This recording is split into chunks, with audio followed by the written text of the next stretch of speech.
What's up, people?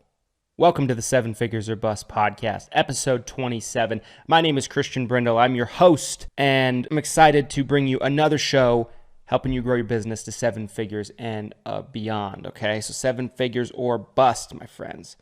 Again, this is episode 27, and we're going to be talking about millionaire money habits, okay? One thing that I've noticed just throughout my trajectory of life, right?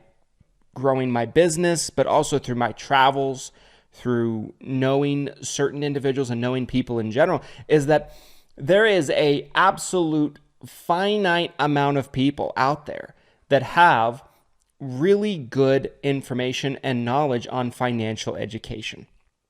And we're going to be talking about that. We're going to be talking about that from a perspective of two different variables of somebody that's a business owner and what they should do with their money, what they should be thinking about, what their mentality should be. We're going to be talking about people that might not be business owners, because let's face it, right? Not everybody's cut out to be a business owner. Not everybody's cut out to be an entrepreneur. Not everybody wants to be an entrepreneur. Not everybody wants to make all the sacrifices that it takes to be an entrepreneur. Look at me, for example, right? I am recording this for you right now, this episode, on a Sunday.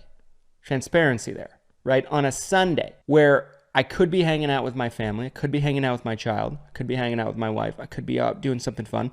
But I am here recording an episode jam-packed with value that I put a lot of time preparing into for you. It's not a sexy or popular thing to say these days, because entrepreneur has become a bit of a buzzword on the internet. It's become a word that people like to throw around, like someone's driving for Uber, for example. They're doing an Uber drive, and they drop somebody off and they post a selfie on the internet, be like, yeah, side hustle, Uber, hashtag entrepreneur, hashtag hustle, hashtag grind. That is not what it means to be an entrepreneur. And it's not a sexy thing to publicly put this out there, right? It's more sexy to tell people, oh yeah, anybody can be an entrepreneur. Anybody can be an entrepreneur. Mindset, bro, mindset. If you want to be an entrepreneur, yes, mindset is pivotal. Learning is pivotal. Learning business is pivotal. Learning what we're going to talk about today on this podcast about money is pivotal.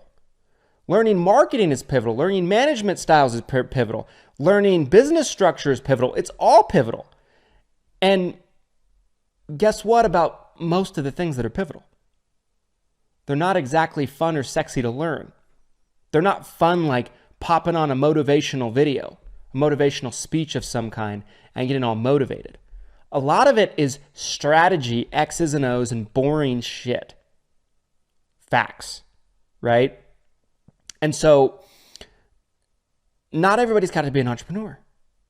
And you can save people a lot of headache and a lot of heartache and years of trial and error and really just misery by not telling them they should try to miscast themselves.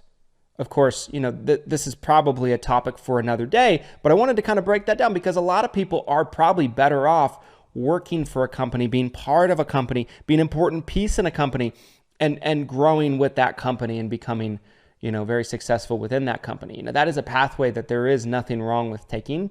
If you look at a lot of very successful people in the world today, they were not entrepreneurs. They were not business creators. They were not business starters.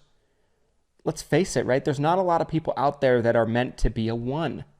And it's not a diss on anybody that's not meant to be a one, right? A one takes an absolutely crazy person when you really look down to it. All the sacrifices, how their mind works, they're absolutely out of their mind and they're a lunatic at the end of the day. An absolute maniac. Most people are not ones. There's a lot of negative characteristics you need to possess to be a one, to get a business off the ground. A lot of self-destructive characteristics that you probably have to possess to be a one. But if you look at people like Steve Ballmer, right? Steve Ballmer is the richest owner in the NBA today.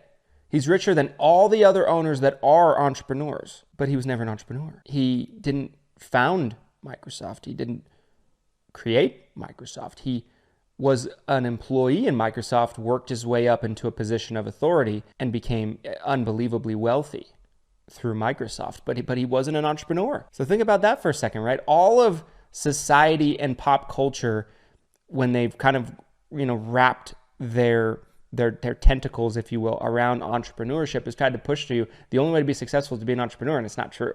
Now, you can be wildly successful as an entrepreneur, but the facts of the matter is 99% of people don't become that, no matter how hard they try. Only about 1% of people that are entrepreneurs have huge, vast, massive success. Again, I'm not discouraging you from being an entrepreneur, but I'm just more kind of laying out the facts that probably not everybody is best cast to be an entrepreneur. So we're going to talk about that side of things as well. We're going to talk about that side of things as well, as in terms of like, what should your focus on money and finances be if you're not an entrepreneur and you're an employee somewhere? Because I want to bring value to everybody that might watch this. Okay, so let's just kind of jump in. So first thing I wanted to kind of hit on is a tried and true financial education fact, and I guess idea is probably a better word than fact, of assets versus liabilities. For those of you that don't know, one of my favorite books that I've ever read is Rich Dad, Poor Dad by Robert Kiyosaki, right? The world famous Rich Dad, Poor Dad, one of the most highly successful personal finance books ever created. Most likely everybody's heard of this book. Most likely a lot of you have read this book, but if you haven't heard of it, if you haven't read it, that's the first thing you should do when this podcast is over, because there's a lot of very practical lessons that have been used by entrepreneurs, investors, and successful individuals for decades now, because this book came out a long time ago at this point. But it still holds up in terms of a lot of its principles. And one of its main principles, because it breaks things down in such a simplistic way, is the idea of assets versus liabilities. So in school, in college, they have extremely limited financial education that they teach you. But what they do teach you is wrong, almost entirely. What I've always told people is, if you really want to learn how to be successful in business, in finances, the first thing you need to do is take anything you learned in any college, any high school you went to, and throw it in the trash. Throw it in the trash, take the bag out, put the bag in the dumpster, never think about it again. Because our education system is a joke. I think most of us can understand this and agree with this. Our education system is an absolute joke, and our education system does not teach entrepreneurship. It does not teach finances. It doesn't teach about inflation. It doesn't teach about investing. It doesn't teach about interest. It doesn't teach about capital gains. It doesn't teach about, high interest accounts. It doesn't teach about index funds. It doesn't teach about mutual funds. It doesn't teach about the stock market. It doesn't teach about any of these things. It doesn't teach about compounding interest.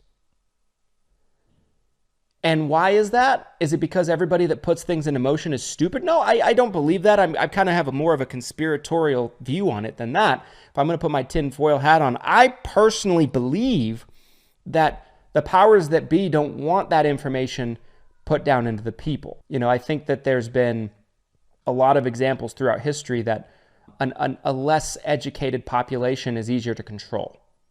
And I think the powers that be, I think the people that are in control view it that way. I feel like they believe that the least educated the population is on the most powerful and impactful subjects, finances being one of them, the easier they are to control. So they purposely do not put this information into the curriculum, and the information they do put in is wrong. So understand this. Okay, so Rich Dad, Poor Dad kind of pioneered this concept of assets versus liabilities. Now, with a lot of schools of thought in mainstream traditional education, like college, high school, etc., the idea of assets and liabilities are just so overly complicated and wonky, right?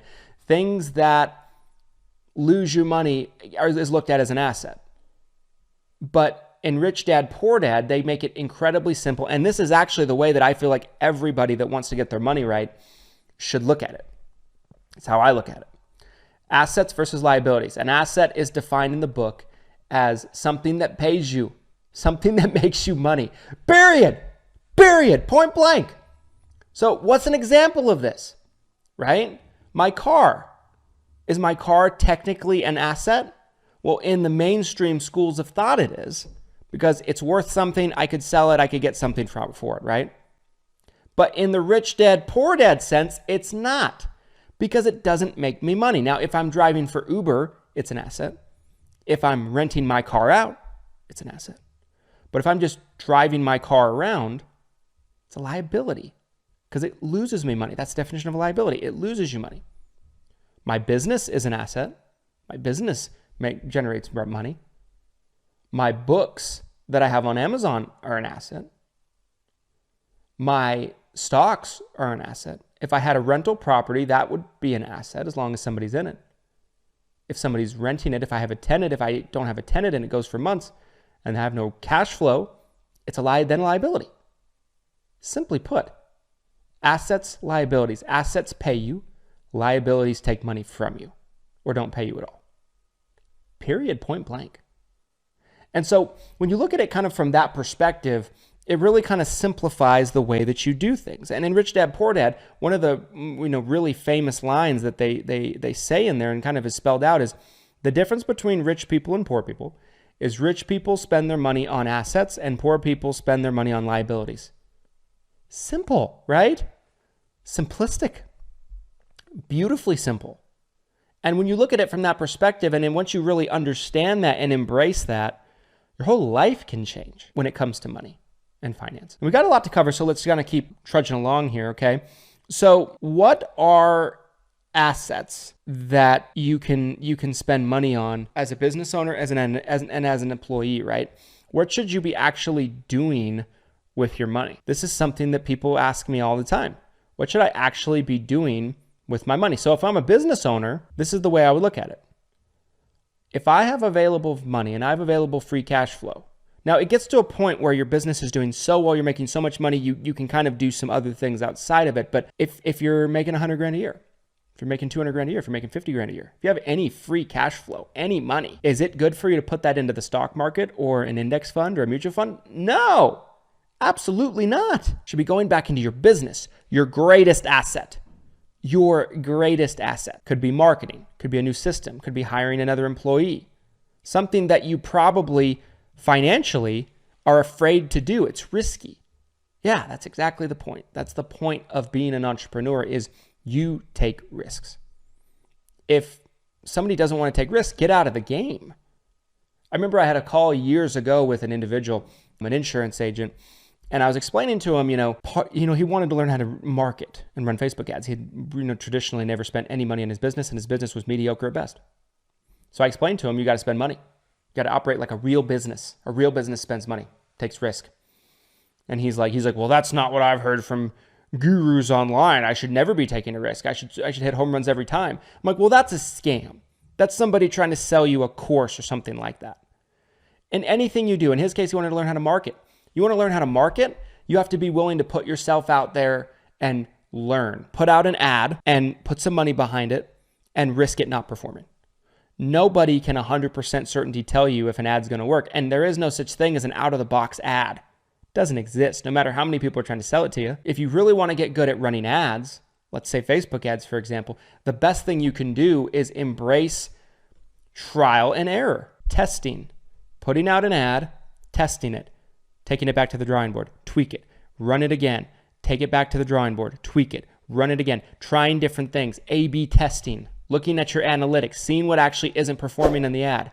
Is it the ad itself? Are people going into your landing page? If tons of people are going into your landing page and they're not converting, it's not the ad.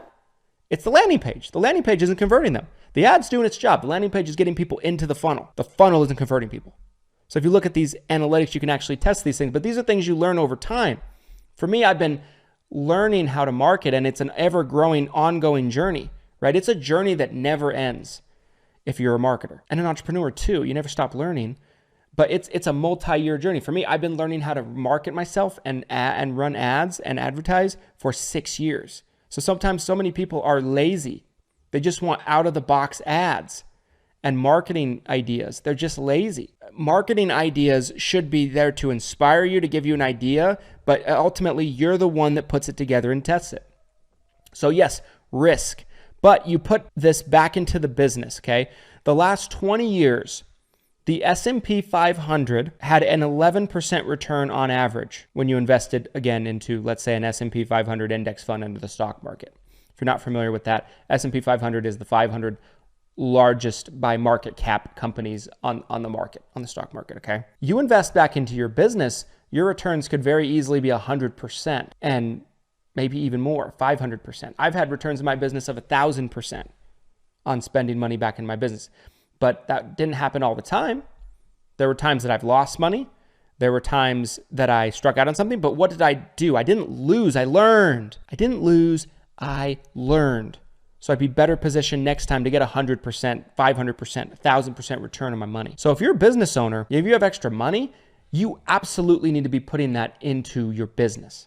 I see people all the time that are mid-level business owners, mediocre business owners, and they're like, it's time to start a 401k or a retirement account or a Roth IRA. That's nonsense and that's total bullshit.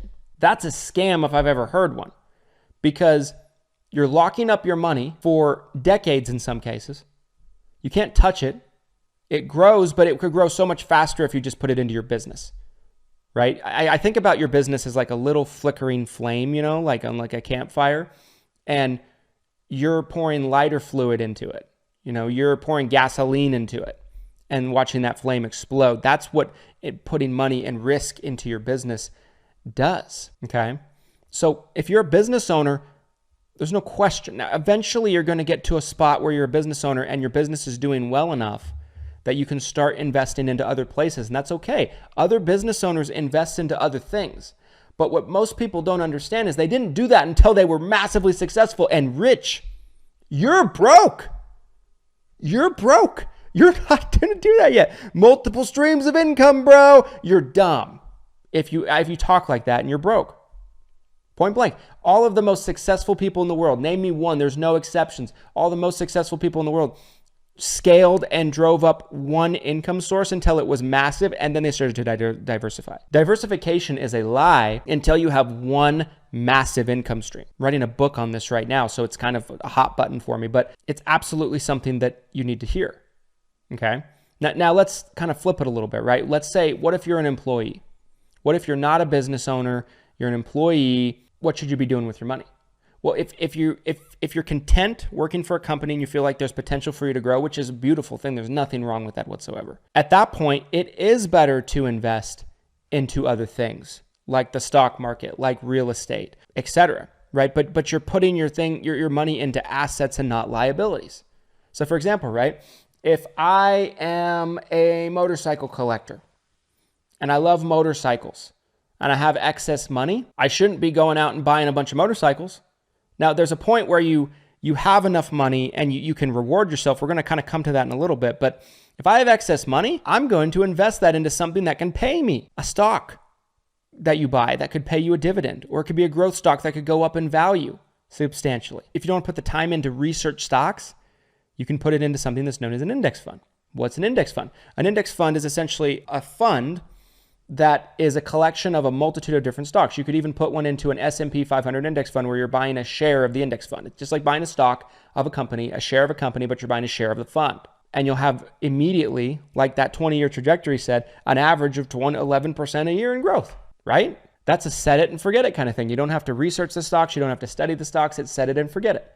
Now, me personally, I have money invested in index funds and personal stocks because I like personal stocks, and I've done actually pretty well with them. In dividend stocks and growth stocks. Dividend stocks, if you're not familiar, dividend stocks is a stock where that company pays out a percentage of profits out to the shareholders. And they sometimes do it every 3 months, every quarter. Sometimes they do it every 6 months. Sometimes they do it once a year. Some, like REITs, real estate investment trust stocks, will pay you every month, right? And I have several of those in my portfolio, REITs. Again, before I go any farther, I just want to mention I am not a licensed financial advisor or anything like that. This is strictly for entertainment purposes, blah, blah, blah, right? But this is what I do. This is what I recommend if somebody came to me for advice, okay? So I'd be focused on buying. So anyway, back to my motorcycle analogy, right? Let's say I'm buying motorcycles. I keep buying a bunch of motorcycles. Well, this is something that you need to understand. People say, oh, motorcycle's an asset. No, it's not. It's not paying you. Not by the definition. Not by the rich dad, poor dad definition. Simplify your mind in this way. Simple's going to be better. It's going to be more your friend. If you follow these rules explicitly, you're going to wind up much more financially successful. You know, if I'm buying a bunch of cars, motorcycles and cars, if you're riding them, if you're driving them, you're putting wear and tear on them, eventually they all go to zero in value. Always, 100% of the time. If you drive them enough, they shit out. They all go to zero. You buy a car, it goes down 50% of its value the moment you drive it off the lot. Half, 50%. All cars, all motorcycles, all things like that go to zero. So do I want to be putting my money into that? No, I want to be putting into something that's going to pay me. So now if I'm buying a motorcycle and I'm using it to rent out to people that don't want to buy their own motorcycle, then I've bought a motorcycle in a way that I've made it as an asset, right? Let's say I buy a new home, but I have a big basement. I rent out the basement. I found a way to turn my home into an asset if I'm getting paid more than my mortgage. This video is sponsored by none other than Lead Heroes, you guys. Lead Heroes is going to be your one-stop shop when it comes to your Medicare and final expense needs. People ask me all the time, Christian, what type of lead is going to be the best quality for me to work? And I don't really quite know if the answer is going to be a digital marketing lead, a direct mail lead, or a telemarketed lead, but I can say that a telemarketed lead is going to be up there with the best of them in terms of quality. A telemarketed lead has unique quality to it because there's a live person that actually speaks to the prospective customer and gets their verbal consent that they're interested and willing to speak with a licensed agent just like you. Whether it be a pre-scheduled Medicare appointment with a scope of appointment captured and then scheduled on your calendar 48 hours out, or whether it be a custom calling campaign where you call the shots, where your scripts are used, where it's the areas of your choosing, when it's the times of the day that you're choosing. Custom calling is where you pay by the hour, and essentially it's a custom campaign built to your liking. Lead Heroes has got you covered for all of these unique type of marketing needs for agents. There's a link down in the description of this video about Lead Heroes. You can learn more about these incredibly unique lead generation services, and I think you'll want to check it out today so you can continue to grow and explode your business. Let's say I want to build a guest house in my backyard. I'm renting it out, or I'm Airbnb-ing it. I'm turning it into an asset. Simple, right? And you can get very creative with this. But if I was an employee somewhere and I was making good money and I had some extra money and I had some extra cash flow, what I would do is I would probably buy index funds, S&P 500 index funds. If I wanted to learn stocks, which I do like to stocks, I would probably learn stocks. I'd do some individual stock trading, things like that. I would save up for a rental property. These are good things to be doing with your money. Like things you should be buying. Again, stocks, index funds, real estate, etc. Even in that case, 401ks are okay. Roth IRAs are okay because you have a different perspective than the employer as the employee. Not bad or good or anything like that. Don't get me wrong, right? Being an employer is great when it works, but most people that are employers are broke and fail miserably. So keep that in mind. You take no risk as the employee with the business. The business goes under, you just get another job somewhere. If the business owner goes under, his life is destroyed forever. His credit's destroyed, bankruptcy, everything. It'll take him a decade to recover in some cases. Okay, so look at it from that perspective. Things not to buy: cars, designer clothes. Like, what are you guys doing? You're out there buying Gucci bags, you're buying watches, everything like that. And some people might come back and be like, well, watches can appreciate value. Okay, I get it. But by the law of the definition, it doesn't pay you. It's a liability. It's a liability by that definition. Some of you guys are going out there buying lottery tickets. Now, don't get me wrong. I myself love to gamble. Every time I go to Las Vegas, I love to go play blackjack at the tables. I love to gamble. I do. But I look at it no different as going to the movies. Now, I'm going to try my best to win money.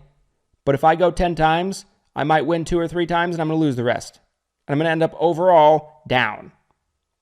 Last year, I went to Vegas about 3 different times.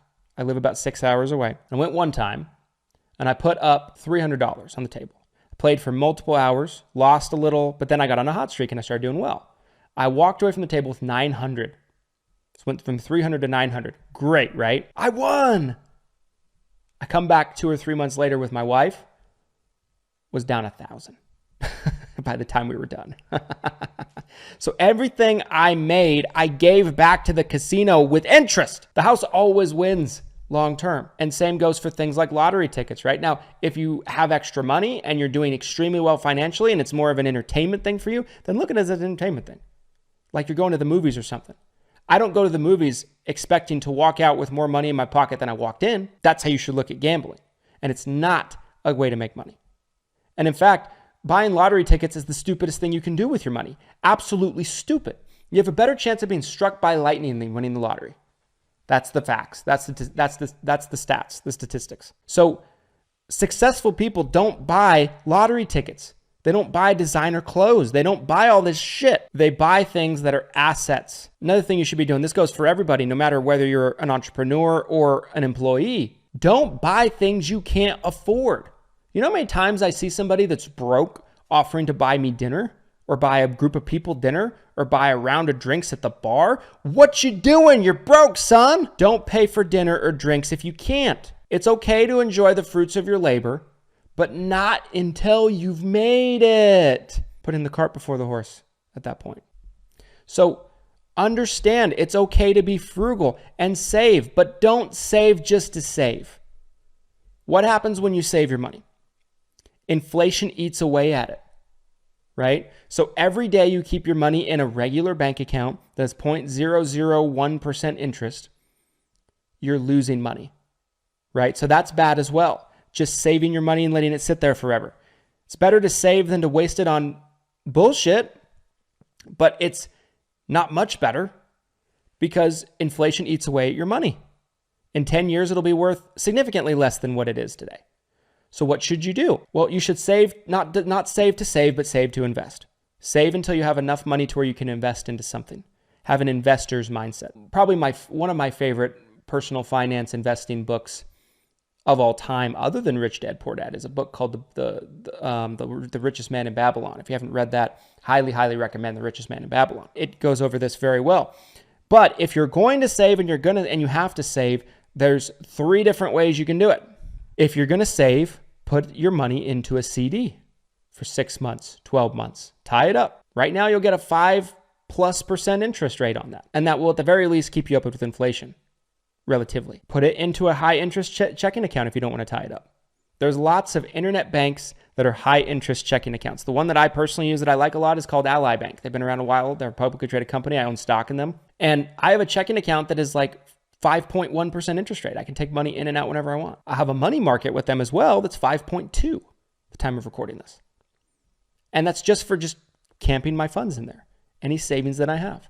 So where you keep your money that you're saving matters. Don't put it in a regular bank account. And most regular bank accounts at Wells Fargo, at Chase, at a credit union are these little less than 1% interest rates. Maybe you put them in a money market, maybe you don't, but find a high interest savings account, a high interest checking account. They are out there. Make sure the bank is FDIC insured. Make sure it's a real bank. Make sure it's legitimate. And then camp your money in there. Or put it in a CD. Put it in a money market. At least keep up with inflation. At least keep up with inflation if you have to save. But the best thing you can do, in my advice, is save to invest, not save to save. Credit cards. Are credit cards good? Are credit cards bad? Many of you have probably heard Dave Ramsey talk about credit cards. He says credit cards are no good. Credit cards are horrible, blah, blah, blah, blah, blah. People can't control themselves, blah, blah, blah, blah, blah. I'm here to tell you that credit cards can be great if you just have some self-control. If you that's watching this, if the guy that's watching this on the other end of the camera here, if you're going to be a big boy, or if it's a girl watching it, if you're going to be a big girl, have some self-control. If you can have some self-control, it's fine. It's no different than, let's say, having a drink of alcohol. If I can have a drink of alcohol and I can have a glass of wine at dinner or 1 beer in the evening, I'm good. But if I have a fridge full of beer and I drink 10 of them, I'm out of control, right? Alcohol's not the problem. It's me. I'm out of control. So some of you might not be able to handle a credit card, but if you can manage yourself, if you can have some self-control, credit cards are amazing. And I try to make every single purchase possible on a credit card. I get thousands of dollars a year in cash back. Thousands. On my businesses, we use credit cards for every transaction that we can. On my personal life, I use personal credit cards for every transaction that I can. You can get free airfare, free travel, great cash back, rewards, gift cards, etc. And it doesn't cost you anything extra. You just have to have some self-control. Dave Ramsey's right from the standpoint that he says, it's easier to swipe a credit card than actually pay with cash or something like that, right? It's true. But you have to mentally train yourself to be disciplined. Again, everything that comes with financial independence and financial literacy is discipline. Every single time, 100% of the time. So credit cards are wonderful. Credit cards are great. You should use them for everything if you can be an adult and if you can be disciplined, point blank. So Dave Ramsey's wrong on saying no one should use a credit card. I use credit cards for everything. I don't regret it. I don't carry any credit card debt. I pay them off every month. I don't pay interest, not a penny. But I reap the rewards of the credit card. Okay. Last but not least, just to kind of close this out, there's a lot of things we've been kind of covering on this episode today, and I love doing these. If you guys like this type of episode, if you're watching on YouTube, please let me know in the comments so I know that you guys like this type of content. We'll make sure we're doing them more on the 7 Figures or Bust podcast. If you guys like this type of content, leave a review on Apple Podcasts or wherever you might be listening to the audio of this. This is how we'll know that you like this type of content and will encourage us to continue to bring you more of it. Not your traditional business episode, but I feel like it's a really, really important and valuable episode to be doing. Let's talk about debt. A lot of financial pundits preach about debt. Good debt, bad debt. And a lot of these financial pundits say that debt in general is bad. I'm here to tell you that debt is not bad. Debt is good in certain regards. Let me explain. There is such a thing, as I mentioned, as good debt and bad debt. And this is what you should be looking at, right? What is bad debt? Owing the IRS money is bad debt.